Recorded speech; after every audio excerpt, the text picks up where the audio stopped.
Okay, hindi po natapos yung ilang mga puntos kanina, kaya ihahabol natin dito sa second segment doon sa drug war. No? So, Vince, buuin mo yung iyong nais ihayag. Okay. Regarding dun sa comment that you made earlier, yung tungkol Shinawatra, kay Thaksin Shinawatra sa Thaksin Thailand. Shinawatra, yung war on drugs niya. Ang personal comment ko dun as I researched it is nag-concentrate lang siya sa supply reduction. Hindi siya nag-create ng mga platforms that will educate the people that drugs is also a health problem. Now, we are prepared for that in the Duterte administration. Duterte is prepared for that. Hindi lang niya tinitignan ito bilang war machine, the government's war machine, the people's war machine versus the war machine of the drugs cartel. Hindi lang ito ang perspective niya. Also, he would want to create platforms that will educate the people na hindi maganda yan para sa inyo. So, he's also looking at this as a health problem.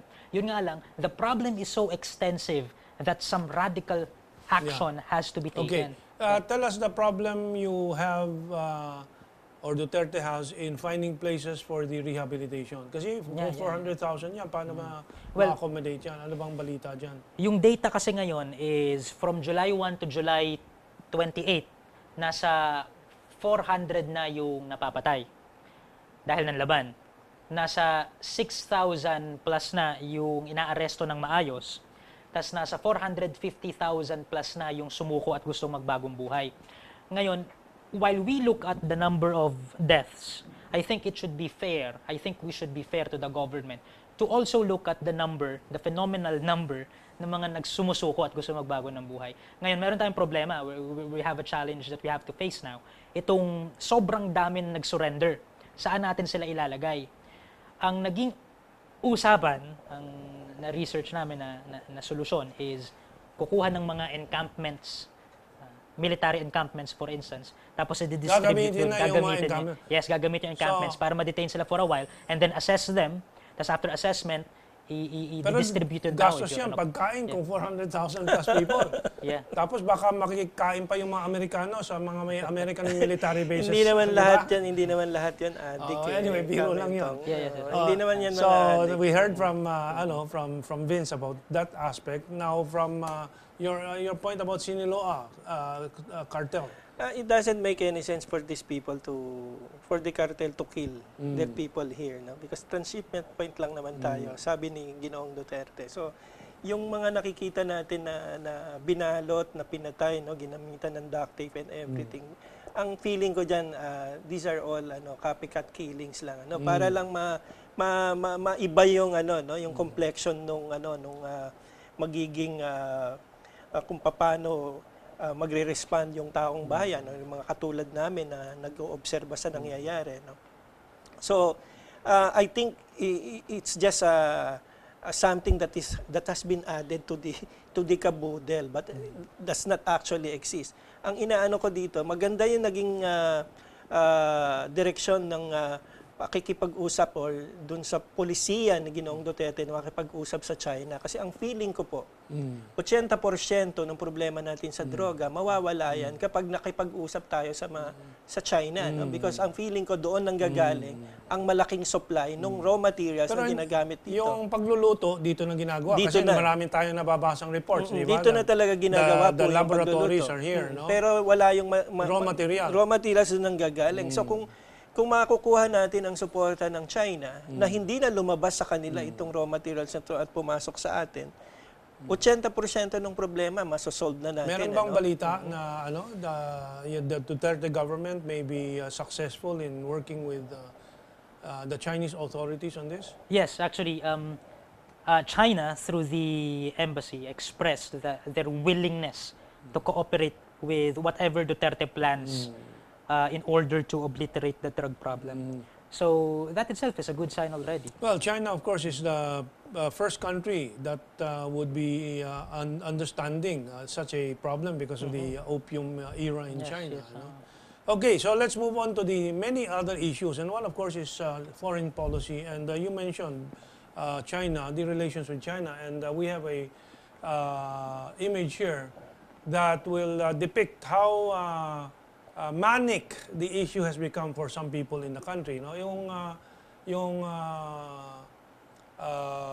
bintang na ang China ang nagmimina doon sa sambales ng mga bundok, mga lupa, inuubos ang ano para itambak sa mga isla daw na nire-reclaim ng China.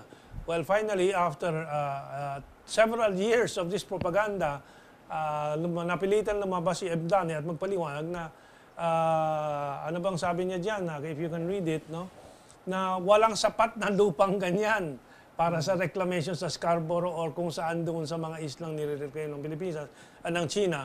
At hindi pwede yung lupa lang kasi kailangan lumulubog, mabigat. Eh kung yung ordinaryong lupa, magiging putik lang yan at malulusaw lang sa dagat yan. No? Pero ito, kalat na kalat sa Facebook, sa internet, paulit-ulit. Sa mga troll sites, I want to mention them. Maharlika, Filipino Trending, and okdito.com. So maraming troll sites na inuulit-ulit lang yan. Tapos meron pang mga retrato na mga bangkay na kinakatay at ginagawang pagkain daw sa China. Talagang, bata, merong mga gunggong na nilulunok yan eh. Pero finally, at least that's clarified. So I'm going to ask our two guests what they think now of the foreign policy direction of the Duterte government. Lito. Palagay ko po dapat ituloy ni Ginoong Duterte yung pakikipag-usap sa China bilaterally. Meron naman tayong, kumbaga, ito yung naging desisyon ng arbitral tribunal. Gamitin na lang doon sa pakikipag-usap doon, no? Insofar as the facts are concerned. No? Pero hindi yun ang dapat na maging reference, no? Ang focus ng pag-uusapan. Dahil napakarami pang maitutulong talaga kung makikipag-usap tayo sa China, hindi lamang sa aspeto ng pagkontrol doon sa problema sa droga, hindi lamang doon sa aspeto ng kung ano ang dapat gawin doon sa issue ng West Philippine Sea at South China Sea, no? Kung hindi doon sa dami rin ng economic benefits, no? Economic na mga aspeto ng pag-uusap. Sa mahabang panahon po hindi yan masyadong nabigyan ng pansin, no? Na nabigyan ng tamang focus. Pero sa panahon na ito po ngayon, maganda yung kanyang tunguhin diyan, ano? Diyan ang isang bagay na sumusuporta ako. Sana hindi siya bumigay dahil alam ko po na malakas pa rin ang pressure, no, na nanggagaling sa mga Amerikano, sa mga British, no, hinggil dito sa bagay na ito, no. Hopefully he will stand his ground na itutuloy niya yung pakikipag-usap sa China. Tanungin natin si Vince naman ng baka itong isang lugar na pwede kayong magkasundo. Go ahead, Vince.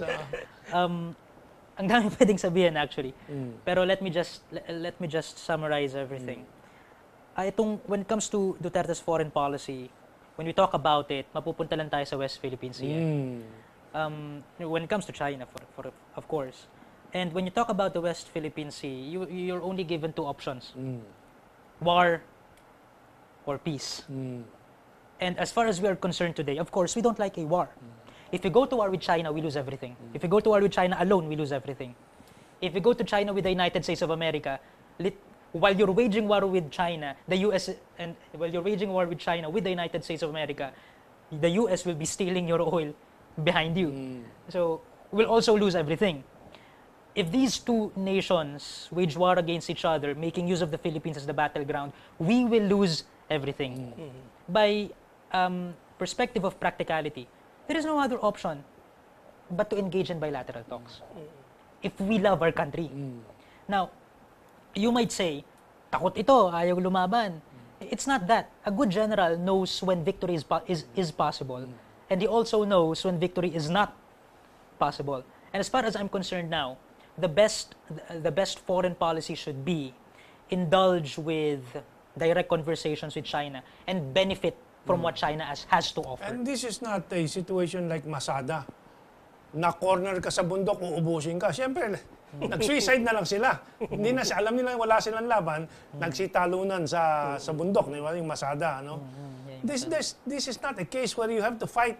The question is fight or flee, di ba?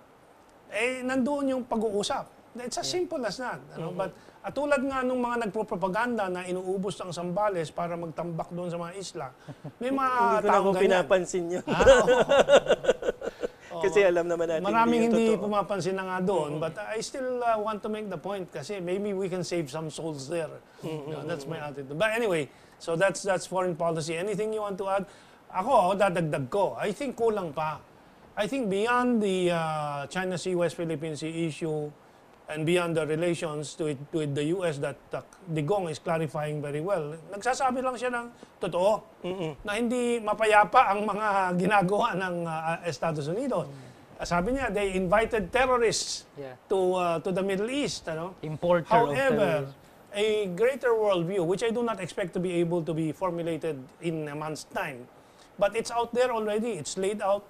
We're waiting for the Digong government to consider the multipolar world.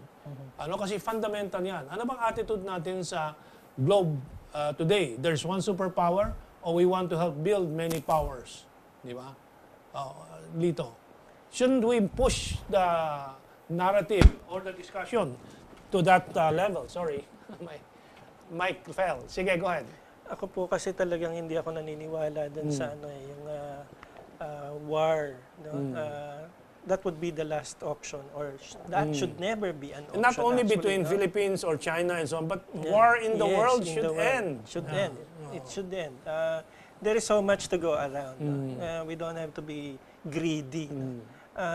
Yan naman parati ang pinagmumula ng gera dahil may mga matatakaw no, na gusto nilang sakupin yung mas maraming resources para magamit nila. Pero napakarami po niyan na pwede naman talagang pag-usapan at paghati-hatian.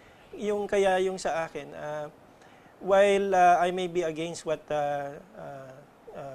President Duterte is doing no, pagdating doon sa drug war na ito, marami namang mga bagay na inuumpisahan niya na palagay ko naman kung itutuloy niya at bibigyan niya ng talagang sufficienteng panahon, magiging successful yung kanyang administration. No?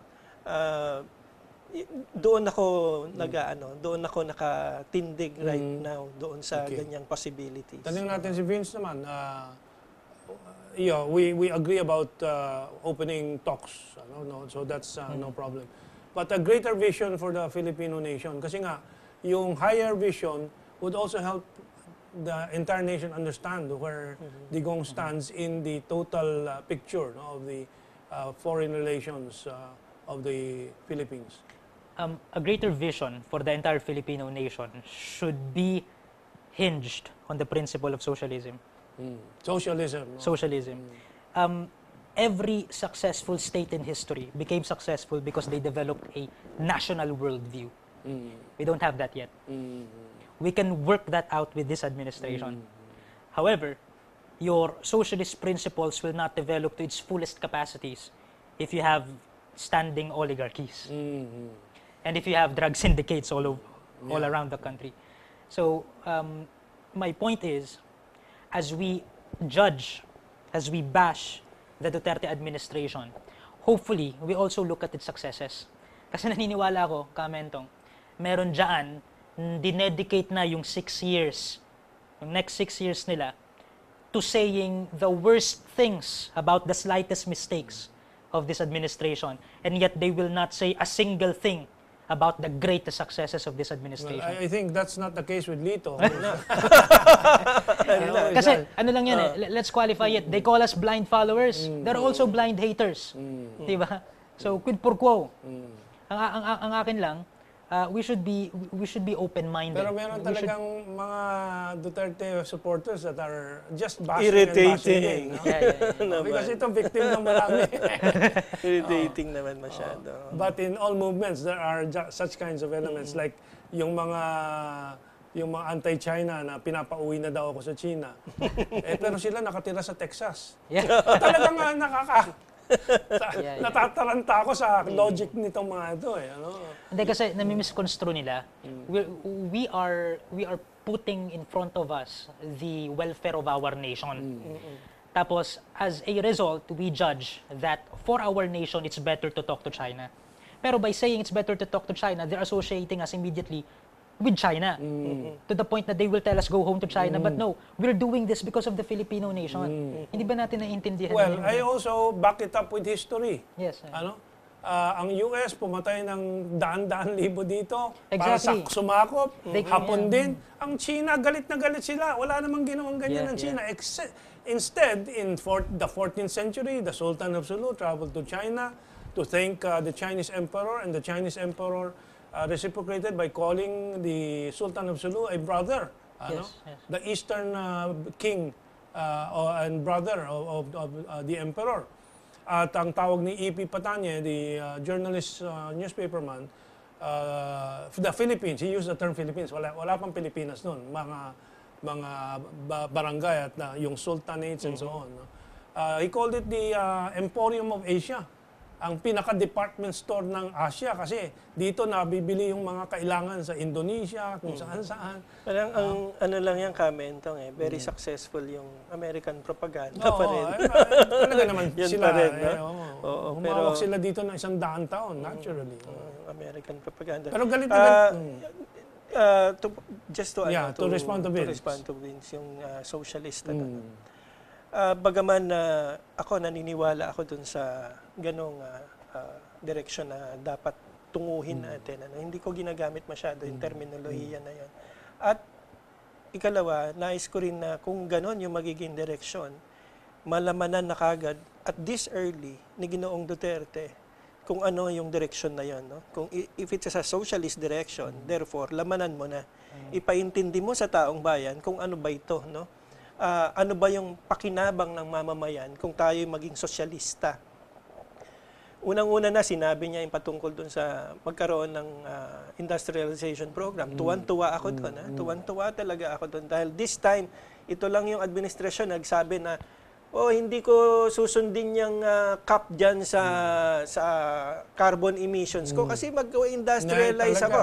Tuwan-tuwa ako doon, kasi standing up. At saka, yung mga ako tuwan-tuwa doon kasi yung panloloko ng kanluran na sinusuportahan ng mga NGO ditong pinopondo naman tulad nung sasabihin ko pa nga si Dean Lavinia ng Ateneo na nagsusulat sa Manila Standard. Yes, oo. Ito, gagamitin ng mga pangalan nila sa akademiya, pero pinagkakitaan nila. At para lang kumita ng mas malaki at sumipsip doon sa mga foreign NGOs, sinobra-sobra ang commitments doon sa, anong tawag doon? Climate change summit, di ba? Na pati yung Greenpeace na Pilipinong si Sanyo, sinasabi sobra-sobra ang kinomit doon. Hindi naman tayo major ganun din emitter. naman ang ginawa natin na commitment sa WTO noon Meron ganyan tayong, din meron Kasi tayong si ganyang Ramos problema, naman yun. di ba? Oo. Yung sa WTO, ang hinihingi na Concessions, no? concessions, ganito lang. Sa atin, sobra-sobra yung binigay na natin kagad. Kasi Yung sinasabi nakipag-negotiate, naging empleyado ng WTO Yan after. na Ganon tipo. Anyway, going back to what I was saying, Kamentong, lamanan na natin yan. Kung yan yung direksyon, lamanan na natin, ipaunawa natin sa taong bayan na ito'y makakabuti sa atin. No? Una, yung patungkol sa industrialisasyon. No? Ikalawa, ano yung ganong kalaki yung magiging pagmamayari ng isang ordinaryong mamamayan doon sa lahat ng economic activities na gagawin ng Estado. No? Importante po yun. Ang nalulungkot ako na every time na magsasalita siya, sasabihin niya na sosyalista siya, hindi naman niya sinasabi ano yung laman ng programa. Yun ang gusto ko marinig. That no? might take a little time, but let's encourage the that. No? SONA was the proper time na i-divulge niya na yan, na gusto ko ganito ang mangyari. No? Well, maybe we must admit that the Duterte party was cobbled together, parang spontaneously because of the need of the moment. Because PDP Laban was not a Kaya traditional minsan, party. Kamentong, in na that sense. magkakaproblema ka pagka keen observer ka Oo. You want to track a socialist future, a socialist direction, and yet your economic team are neoliberals. Totoo yan. Yun yung problema natin doon. We'll tackle that, no? But let's give Vince a chance in the last 5 minutes to input first, and we have still a few more topics. For Yeah. example, we must discuss the relationship with the NPA, CPP, the peace talks, and so on. But Vince, dito lang muna. Yeah, yeah. Well, regarding the idea of a socialist perspective, we have to understand that there are transitory phases. If you will question, how is it that the president claims that he is socialist and yet his economic team, for instance, are full of members of the so-called... In particular, my pet peeve is Diokno, who is Yeah. now advocating higher VAT. Ano? yeah. Tapos, magpapaing sa tao nitong lower income taxes daw, when actually yung corporate tax ang gusto niyang ibagsak. No? Yeah. Well, but the idea is we have to transit. There is a transition period from this old setup to a socialist setup. And how can you do that? You also try to work at a particular period of time with those people from the old setup that will eventually commit their cause to yours. And at the same time, opening the possibility to work with extremist socialists. That's the reason why Duterte opened up positions for The left. the left. So he's trying to balance this out because Okay. he knows that we need to transition. There's a Okay. transition phase. Well, now I know we cannot complete all our discussions, no? But we have to move on to the alliance with the left. The left, which apparently is no longer as unified as they would like the public to think. For example, sabi ni Joma Sison, hindi na malaking issue yung ilibing si Marcos sa libingan ng mga bayani. Ano? For a while, akala natin, tanggap na yon. And then later on, ayaw na. May mga kumakampanya na, hindi pwede, hindi pwede. Ano, pati yung mga dilaw, si Pimentel. I don't know if Pimentel is really Duterte or more dilaw sometimes. No? But, so this alliance with the left, it also creates tensions with the military. That's very clear. Precisely. Ano? And as Lito was explaining, it seems that the recent visits of Duterte to several military camps and the upping of their salaries, at least a promise, is a response to the possible seething undercurrents in the military. But of course, Esperon is there, supposedly to protect the back of the Duterte when it comes to the military. So what are your views? We'll go to Lito and then to Vince. Yung ginawa po ni Ginoong Duterte na nag-appoint na mga nanggaling sa left, no, na maging cabinet members even at sa cabinet levels. Dapat po yan rightly produkto dapat ng usapan, pangkapayapaan na yung peace talks na inunahan niya eh. Siguro yung kabila na ano rin na nagitla hindi na nila alam paano sila magre-respond. But still, ang dapat naging relasyon ng gobyerno doon sa mga sa NPA, doon sa iba pang even sa MILF, no. At this time, ang aking posisyon po diyan, dapat kung itutuloy yung peace talks na 'yan, tanggalin yung belligerent status nitong mga grupo na ito, no. Kung magkakaroon ng pag-uusap, kahit naman to igawin sa abroad, gawin sa loob ng embahada ng Pilipinas. Okay, well, Okay. we have 1 minute left. Although I have some So, questions, I have to give the rest kulang to nga. Vince. No? Yeah. Vince, go ahead. Well, we are all working for peace. The left has been fighting this war out for more than 40 years. They will no longer succeed, and they know that. And we, on the other hand, us, in the side of the government, for instance, and the normal citizenry, we also already want this war to stop. I'm sure if Duterte will approach the issue from that perspective, that both sides are tired of conflict, Yeah. we will be But successful. the sponsors of various factions within government, within the elite, within the NCPP, NPA, the Americans, do they want peace? We have run out of time. Yeah. We'll invite you again to talk about that in our next episode. No? So ayan po, I think we presented many aspects to the crisis issues, and we hope it will help you form your mind about what next to do in our society. So nagpapasalamat kay Lito again. Salamat po. And kay Vince, both of them will be regular here to represent the two sides of our society today. Para tuloy-tuloy po ang ating pag-uunawa ng ating tadhana. Mabuhay po and have a good weekend.